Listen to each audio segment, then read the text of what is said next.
The first time my brother asked me to sign the papers, he smiled as if he were offering me a favor. "We can make this easy," Daniel said, sliding a thick folder across the polished conference table. "You sign today, and everyone walks away happy." I didn't even touch the documents. Instead, I looked around the room. My mother sat quietly beside him, avoiding eye contact. My aunt folded her arms impatiently. My cousin leaned against the wall, scrolling through his phone as though the outcome had already been decided. At the far end of the table sat an attorney I had never met. No one had invited me to a family meeting. They had invited me to surrender. "My name is Olivia Bennett, and 3 weeks earlier, my grandfather had passed away at the age of 88. To the rest of the family, he was the founder of one of the city's largest commercial real estate companies. To me, he was simply Grandpa. The man who taught me how to ride a bicycle. The man who never missed a birthday. The man who believed that showing up mattered more than showing off. He often told me, "People remember how you made them feel long after they forget what you gave them." When I was 12, I accidentally broke one of his favorite watches while trying to clean it. I cried for hours because I thought he would be furious.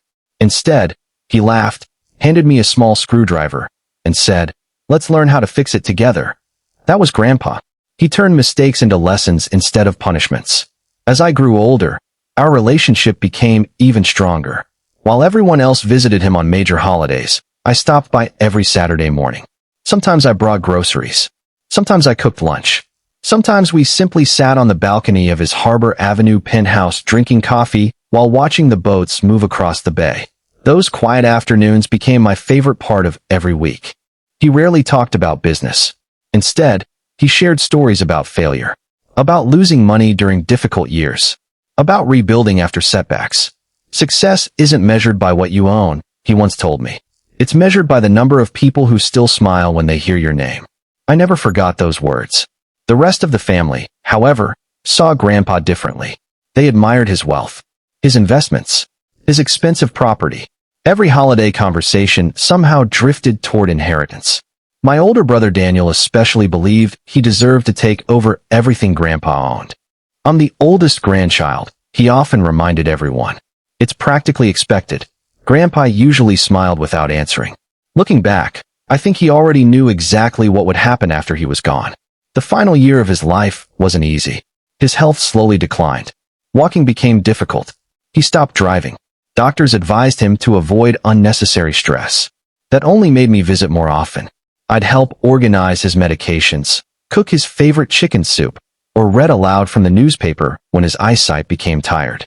One rainy afternoon, while we watched lightning over the harbor, Grandpa surprised me with a question. The conference room became so quiet that I could hear the air conditioner humming above us. Daniel folded his hands and leaned back in his chair. "So, have you made your decision?" I looked at the transfer documents one last time before gently sliding them back across the table. "My answer is no." His smile disappeared. "I was hoping you'd be reasonable." "I am. I'm respecting Grandpa's wishes." My mother finally spoke. "Olivia, we're your family. We should all benefit equally." I looked at her calmly. Grandpa knew exactly what he was doing. He wasn't confused. He wasn't manipulated. He made a choice. Daniel's attorney cleared his throat. "If you refuse to cooperate, my client is prepared to challenge the will." Daniel nodded confidently. "And if I have to, I'll drag this through court for years." I quietly stood. "Then I'll see you in court." Without another word, I picked up my purse and walked out. My hands trembled all the way to the parking garage. Not because I doubted Grandpa, because I couldn't believe my own family had turned his funeral into a business negotiation. Instead of driving home, I went straight to the office of Mr. Collins, Grandpa's attorney. The moment he saw my face, he sighed. "They already pressured you." I nodded. "They're threatening court." Mr. Collins unlocked a small safe behind his desk. From it, he removed a sealed envelope with Grandpa's handwriting across the front. "Open only if anyone attempts to pressure Olivia into surrendering the penthouse." My heart skipped a beat. He planned for this? Mr. Collins smiled sadly. He knew his family very well. Inside the envelope was another handwritten letter. "My dear Olivia, if you're reading this, then the lesson I feared you would learn has arrived. Some people see love as an opportunity. Others see it as a responsibility. Never confuse the two." Attached to the letter was a flash drive. Mr. Collins plugged it into his computer. A video appeared. Grandpa sat in his favorite chair on the penthouse balcony, smiling directly at the camera. If anyone claims I wasn't thinking clearly when I signed my will, let me make this perfectly clear. He laughed softly. I know exactly what I'm doing. I've chosen Olivia because she visited me when I had nothing to offer except conversation. She never asked about my investments. She never asked what she'd inherit. She only asked whether I'd eaten lunch. His eyes became serious. I also included a protective clause. Mr. Collins paused the video and handed me another legal document. If anyone files a lawsuit challenging the penthouse inheritance without credible evidence, that person's share of my remaining investment account will immediately be donated to the Morgan Children's Housing Foundation. I looked at the document. The remaining account contained nearly $11 million. I stared at Mr. Collins. They don't know. He shook his head. Only you and I know. A week later, Daniel officially filed the lawsuit anyway.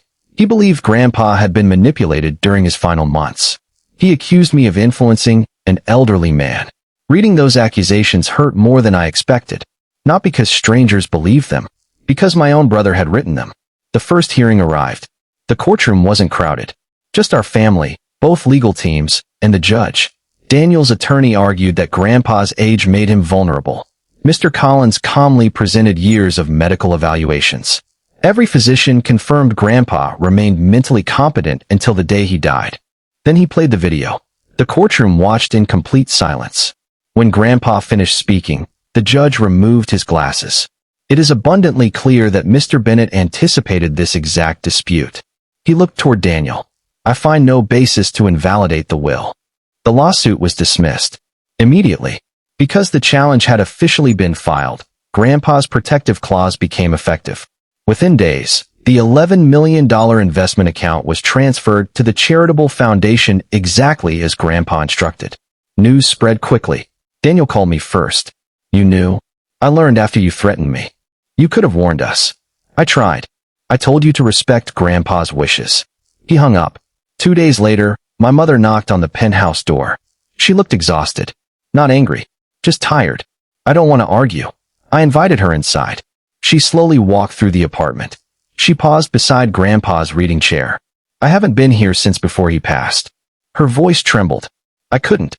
After a long silence, she finally admitted the truth. I wasn't really fighting for the penthouse. I looked at her. I was fighting my guilt. She wiped away tears. I stopped visiting your grandfather after your father died. I kept telling myself I'd come next weekend. Then next month. Then next year. You were there when I wasn't. I hated admitting that. For the first time in weeks, neither of us talked about money. We talked about Grandpa. His terrible jokes.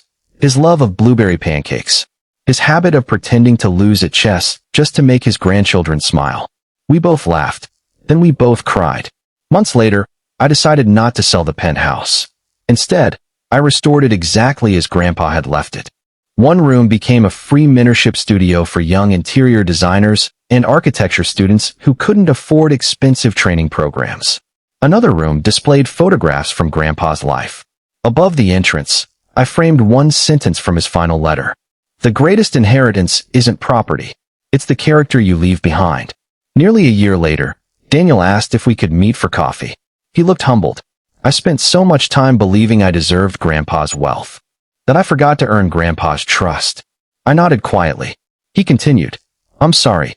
They say money changes people. I smiled gently. Grandpa used to disagree. Daniel looked at me. What did he say?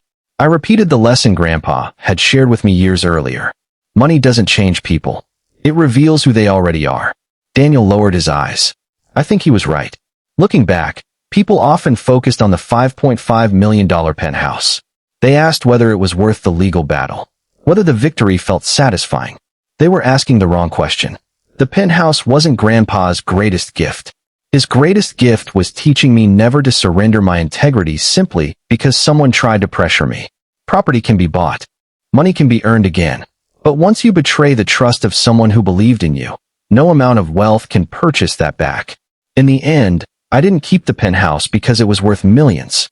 I kept it because it represented the final promise I made to the man who taught me that love should never be measured by what it leaves behind, but by the values it leaves within us.